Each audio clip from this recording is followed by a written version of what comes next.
C.S. Lewis, who went by the name of Jack all of his life, grew up with his older brother Warnie in Belfast, Northern Ireland.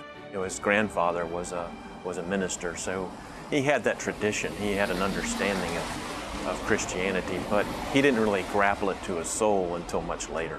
From very early on, Lewis had what we would probably now want to call mystical experiences. He had these stabs of joy and longing. He tells about just seeing a little model of a garden that his brother had made, standing under a flowering currant bush, and how the memory of that pierced him with a kind of longing.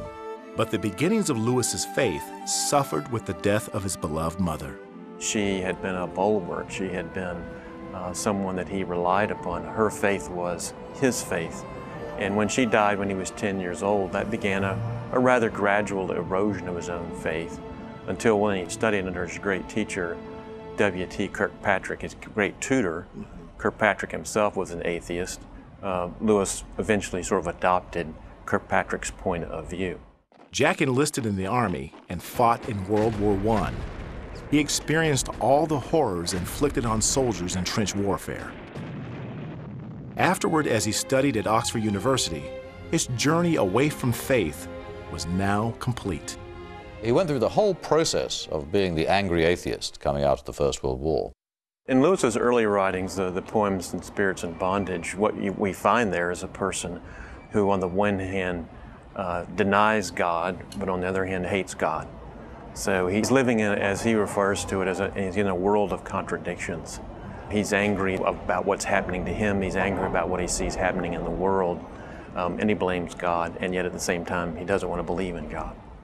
One of the interesting things that Jack discovered when he first went to Oxford University was that there are many people whom he really got on with very well, he liked enormously.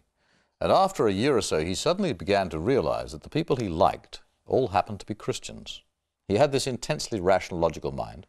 If he liked someone, he would really want to figure out for himself why he liked them. And he found that it was the way they lived their lives that made him find them attractive personalities, nice blokes, good companions, good friends. When he discovered, of course, that the people who lived these lives that way were Christians, he must have had to start thinking, well, maybe there's something to it after all, because it seems to work. His pursuit of truth made him uncompromising.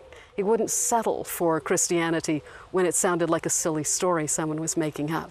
Because Lewis had a real difficulty reconciling his interest in myths and Norse sagas. He really loved that kind of stuff, but he was also a rationalist. He was a modern man in 1931, and he only wanted to believe things that were actually true.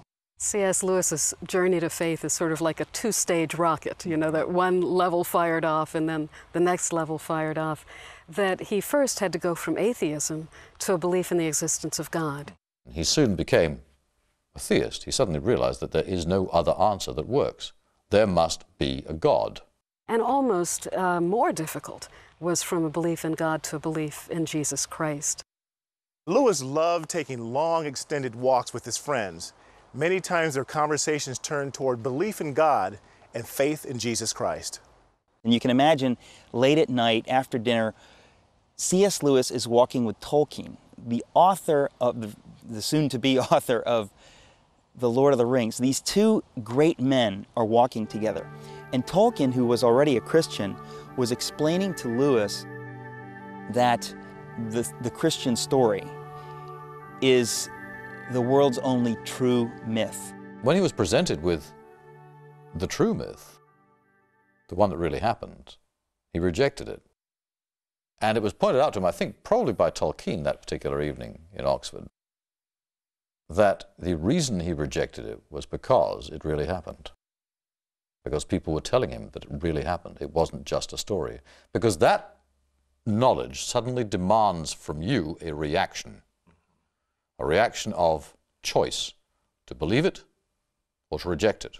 Somehow what Tolkien had described to him that night sunk in a couple of days later. Jack was leaving his home in Oxford, called the Kilns, for a trip to the zoo in his brother Warnie's motorcycle sidecar. At some point during that ride, Lewis finally came to a decision about Jesus Christ. Jack climbed into the motorcycle at the Kilns, not believing that Jesus Christ was God the Son of God. He got out of the motorcycle at Whipsnade Zoo, utterly convinced of it. But then that second stage where he had been fighting the call of Jesus Christ, and he realized that he is the truth.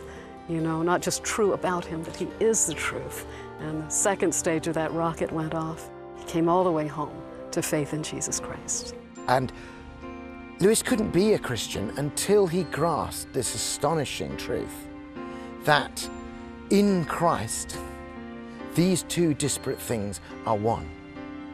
The Logos, the Word, the only faintly apprehendable glory of God, the Logos is made flesh, or as Lewis put it beautifully, myth is made history. He lived the Christian life, minute by minute, day by day. He observed and listened and studied what Jesus said and then went out and did it. Probably better than anyone else I have ever met in my life.